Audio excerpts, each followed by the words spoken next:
And what is this guys? ഈ picture ആണോ? ഈ പിക്ചർ എന്താണെന്നാണ് എന്റെ ചോദ്യം. ഇതെന്താണ് റെപ്രസെന്റ് ചെയ്യുന്നത്? പാദമാണ്. വെറും പാദമല്ല അത്. അതിന്റെ ഒരു പിന്നിൽ ഒരു കഥ ഉണ്ട്. ആ കഥ പറയൂ. ഇതൊരു ഡിജിറ്റൽ ഫുട് പ്രിന്റ് എന്നാണ് പറയാ.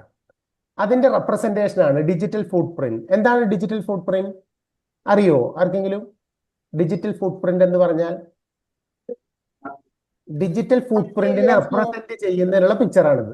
അപ്പൊ ഡിജിറ്റൽ ഫുട് പ്രിന്റ് എന്ന് പറഞ്ഞാൽ നമ്മൾ ഓൺലൈനിൽ, ഇന്റർനെറ്റിൽ, ഡിജിറ്റൽ സ്പേസിൽ നമ്മൾ വർക്ക് ചെയ്യുമല്ലോ. നമ്മൾ പലതും കാണും, കേൾക്കും, പല ഇന്ററാക്ഷൻസ് ഒക്കെ നടത്തും. അപ്പൊ അതിന്റെ ഭാഗമായിട്ട് ഓൾറെഡി ഡെവലപ്പ് ചെയ്യുന്ന കുറച്ച് ഡാറ്റ അവിടെ ഉണ്ടാവും. നമ്മൾ എന്തൊക്കെ ചെയ്തു എന്നുള്ളത് കാണാനും പറയാനും ഒക്കെ പറ്റും. ആ ഡാറ്റയെ, ട്രെയിൻ ചെയ്യപ്പെടുന്ന ഡാറ്റ ഉണ്ടല്ലോ, അതിനെയാണ് ഡിജിറ്റൽ ഫുട് പ്രിന്റ് എന്ന് പറയുക. ഇത് എല്ലാവർക്കും ഉണ്ടാവും. പലർക്കും അത് ചെറിയ രൂപത്തിലാവും, ചിലർക്ക് അത് കൂടുതലാവും.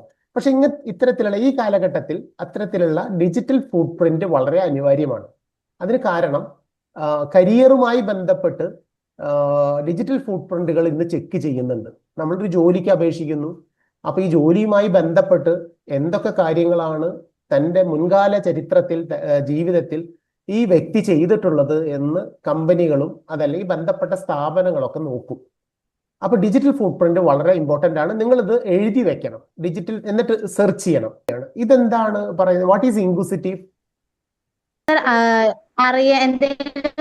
ഇൻഫർമേഷൻസ് അറിയാനുള്ള ആഗ്രഹം എക്സലന്റ്. അത് അറിയാനുള്ള ഒരു ത്വര, ഒരു ആഗ്രഹം. ഇൻക്വിസിറ്റീവ് എന്ന് പറഞ്ഞാൽ അതാണ്. അപ്പൊ give him 3 marks. Okay. Then probe. What is probing? നിങ്ങൾക്ക് ആഗ്രഹമുണ്ടായി, ഇൻക്വിസിറ്റീവ്, അതായത് ഒരു ത്വര ഉണ്ടായി, ആഗ്രഹമുണ്ടായി. Then what we do? അന്വേഷണം എന്നാണോ? അന്വേഷണം. പ്രോബ് അന്വേഷണമല്ല. പ്രോബ് എന്ന് പറഞ്ഞാൽ മറ്റൊരു വാക്കാണ്. പ്രോബ് എന്ന് പറഞ്ഞാൽ മെറ്റീരിയൽസ് അല്ല.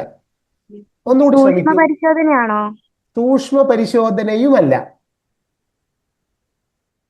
പ്രോബ് എന്ന് പറഞ്ഞാൽ നമ്മൾ പ്രോബ് ചെയ്യുക, ചോദ്യങ്ങൾ ചോദിക്കുക. എന്നാൽ ചോദ്യങ്ങൾ വലിയ വലിയ ചോദ്യങ്ങൾ ചോദിക്കുകയല്ല. ഇപ്പോ ഞാൻ പറഞ്ഞത് ട്രെയിനറുടെ പ്രൊഫൈലിനെ കുറിച്ചാണ്. അപ്പൊ ട്രെയിനറുടെ പ്രൊഫൈലില് ആദ്യം വേണ്ടത് നിങ്ങൾ നോക്കലായിരുന്നു, അയാളുടെ ഫുട് പ്രിന്റ് എന്താണെന്ന് നോക്കലായിരുന്നു.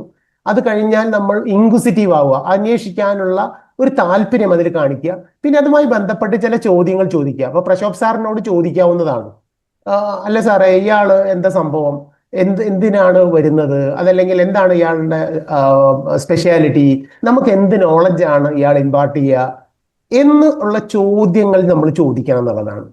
അടുത്ത ഘട്ടം നമ്മൾ ഇൻവെസ്റ്റിഗേറ്റ് ചെയ്യണം എന്നുള്ളതാണ്, അല്ലേ?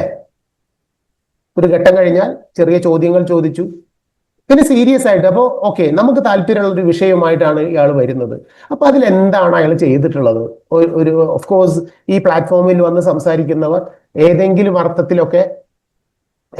അർത്ഥത്തിൽ കഴിവുള്ളവരും മികച്ചവരും പഠിച്ചവരൊക്കെ ആയിരിക്കും. അപ്പൊ അയാളുടെ ലൈഫ് എന്താണ്, നമുക്ക് അതിൽ നിന്ന് എന്ത് പഠിക്കാനുണ്ടാവും എന്നുള്ളത് സീരിയസ് ആയിട്ട് ഇൻവെസ്റ്റിഗേറ്റ് ചെയ്യണം. അത്തരം ഇൻവെസ്റ്റിഗേഷൻ പിന്നെ പോകുന്നത് അടുത്തൊരു തലത്തിലേക്കാണ്. അതായിട്ട് ബന്ധപ്പെട്ട കരിയറാണ് ഇൻവെസ്റ്റിഗേറ്റീവ് ജേർണലിസം എന്ന് പറയുന്നത്. നിങ്ങൾ ആരെങ്കിലും കേട്ടിട്ടുണ്ടോ? എഴുതി വെക്കൂ. ഇൻവെസ്റ്റിഗേറ്റീവ് ജേർണലിസം ഒരു കരിയർ ഓപ്ഷൻ ആണത്.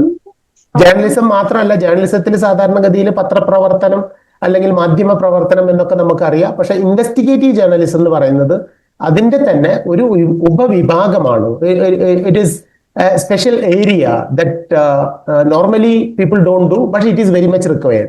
രാജ്യത്ത് അല്ലെങ്കിൽ ലോകത്തിൽ തന്നെ നടക്കുന്ന പല കള്ളത്തരങ്ങളും പിടിക്കുന്നത് ഇൻവെസ്റ്റിഗേറ്റീവ് ജേർണലിസത്തിലൂടെയാണ്. അപ്പൊ അതുകൊണ്ട് അത് പഠിക്കലും അതിലുള്ള സാധ്യത കണ്ടെത്തലും ഒരു ആവശ്യമാണ്.